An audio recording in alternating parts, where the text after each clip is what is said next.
আমার মনে হয় যে গভর্নমেন্ট যারা গভর্নমেন্টের যেগুলো মেশিনারি সেগুলো ঠিকমতো কাজ করেনি।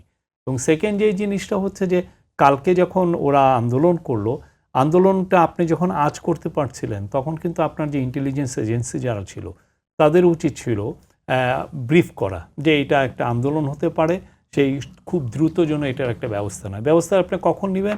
ওরা আন্দোলনের আগেই যারা যারা আন্দোলনের ডাক দিয়েছে তাদেরকে ডাকেন, কথা বলেন, যাতে এটা স্ট্রিটে না গড়ায়। কিন্তু এটা স্ট্রিটে গড়াতে দিয়ে এটা এটাকে আর একটা অ্যানাদার ফেজে চলে গেছে।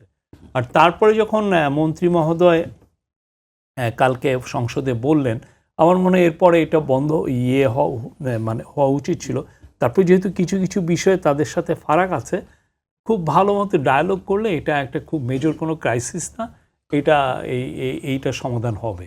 বাট এটা থেকে আমাদের শিক্ষণীয় হচ্ছে যে এই বিষয়গুলো কোনো বিষয়কে আসলে সিরিয়াসনেসের বাইরে রাখা উচিত। এটা খুব সিরিয়াস ইস্যু, ইয়াং ছেলে মেয়েদের ইস্যু, জেনজিদের ইস্যু, এটা বুঝতে হবে।